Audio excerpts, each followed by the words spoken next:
গুহবাড়িতে ফিরতেই স্মৃতি ফিরছে কথার সম্পূর্ণ জানতে ভিডিওটিতে একটি লাইক করে দেখতে থাকো।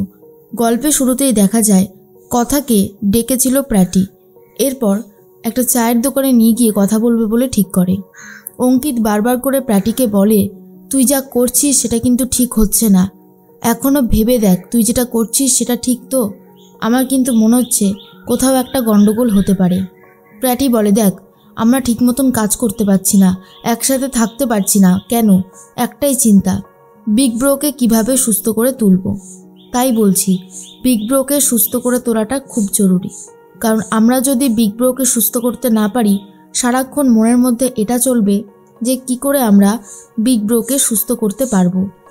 এর মাঝখানেই চলে এসেছে বুলি আর বলে, বলুন দারোগাবাবু, হঠাৎ করে আমাকে এইভাবে ডেকে পাঠালেন কেন? প্র্যাটি তখন বলে, শোনো, তোমাকে একটা কাজ করতে হবে, তোমায় দেখতে পুরোপুরি আমাদের বৌদির মতো। এরপর ফোনে যখন ছবিটা দেখে কথা বুলি, তখন পুরো অবাক হয়ে যায় আর বলে, একে তো পুরোপুরি আমার মতন দেখতে, কিন্তু এটা কি করে সম্ভব? নিজের চোখে না দেখলে তো বিশ্বাসই করতে পারতাম না। প্র্যাটি তখন বলে, একদমই তাই, একে দেখতে পুরোপুরি তোমার মতো। আমার দাদা রীতিমতো পাগল হয়ে গেছে। কথা চলে যাওয়াটা আমার দাদা কোনোভাবেই মেনে নিতে পারছে না। তাই আমরা চাইছি তুমি কথার জায়গাটা নেওয়ার চেষ্টা করো আর আমাদের বিগ ব্রোকে সুস্থ করে দেওয়ার চেষ্টা করো। এবার বলো, তুমি এটা করতে পারবে?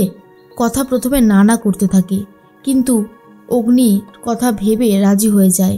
এর মাঝখানে কথা 25,000 টাকা চায় আর বলে, আমাকে কিন্তু 25,000 টাকা দিতে হবে এই কাজটা করার জন্য। প্র্যাটি আর আক্কি তাতেই রাজি হয়ে যায়, কিন্তু বুলি ভাবে এটা এত এরকমভাবে হুবহু দেখতে হলো কি করে?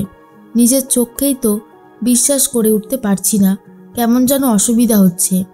অন্যদিকে আক্কি বলে, শোনো মেয়ে, তুমি কিন্তু পুরো ব্যাপারটা ছড়িয়ে ফেলো না, তোমাকে শিখিয়ে দেওয়া হবে, যতটুকু বলবো তুমি ঠিক ততটুকুই করবে, কি পারবে তো? বুলি বলে, আমি পারি না এমন কোনো কাজই নেই, আমি খুব সুন্দরভাবে পারবো। এর মধ্যেখানে দেখা যায় অগ্নির কাছে চলে গেছে রিচা।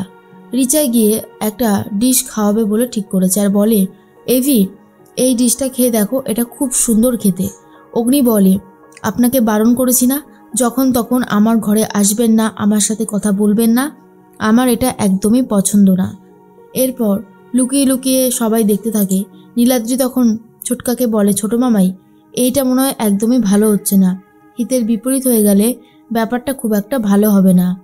তখনই প্র্যাটি বলে, আমি একটা কথা বলতে চাই অঙ্কিত, আমি বলছিলাম যে ওকে যখন নিয়ে যাব তখন যেন কেউ না দেখে, তাহলে কিন্তু গন্ডগোল হয়ে যাবে।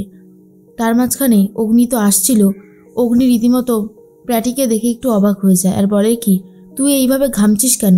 আসলে কথাকে লুকিয়ে রেখেছে, যদি অগ্নি এখনই দেখে যায় তাহলে সব কিছু শেষ হয়ে যাবে, সেই জন্যই এখনও পর্যন্ত কথাকে লুকিয়ে রেখেছে। আর এদিকে ও তখনই প্র্যাটি বলে, এমনি, আরে বলিস না, আমি হঠাৎ করে এলাম আর তোকে দেখতে পেয়ে একটু চমকে গেলাম, এই আর কি। অগ্নি তো চলে যায় আর কথাকে নিয়ে ভেতরে চলে গেছে প্র্যাটিরা। তখনই কথাকে দেখে অবাক হয়ে গেছে নীলাদ্রি আর বলে, কথা তুই ফিরে এসেছিস, তোর কিছু হয়নি, তুই একদম সুস্থ আছিস? এরপরেই বুলি বলে, না না না, আমি কোনো কথা টথা না, আমি তো বুলি, আপনাদের কোথাও একটা ভুল হচ্ছে, আমি ওনার মতন দেখতে ঠিকই, কিন্তু আমি কথা না। তারপরেই প্র্যাটি বলে, আমি বলছি নীলাদ্রি, তুমি একটু শান্ত হও। এরপর নীলাদ্রিকে সবটা খুলে বলে দেয় প্র্যাটি। তখন নীলাদ্রি বুঝতে পেরে যায় আর বলে, ওকে দেখতে পুরোপুরি আমার বোনের মতন, কিন্তু আমার বোনের যে স্বভাব চরিত্র ছিল সেটা মোটেও ওর মধ্যে নেই, এবারে আমি বুঝতে পেরেছি। তারপরেই চলে এসেছে জুনি। জুনি কথাকে দেখার পরে তো খুবই কান্নাকাটি করতে থাকে বুলিকে ধরে আর বলে, কথা তুই কোথায় ছিলিস? কতদিন আমরা তোকে খোঁজাখুঁজি করেছি, তো ঠিক আছে, আমরা তো ভেবেই নিয়েছিলাম তুই নেই। এরপরে আক্কি বলে, জুনি নিজেকে সামলান, ও কথা না, ও হলো বুলি। এরপর একে একে সবাই জানতে পারে ঋতু তো অজ্ঞান হয়েই পড়ে যায়। তারপর কথা নিজের যে হার্বাল প্রোডাক্ট বানিয়েছিল সেটা দিয়েই ঋতুর জ্ঞান ফেরায় আর সবাইকে বলে, আমি কিন্তু কথা না, আমি বুলি। আরে বাবা, আপনারা বোঝার চেষ্টা করুন।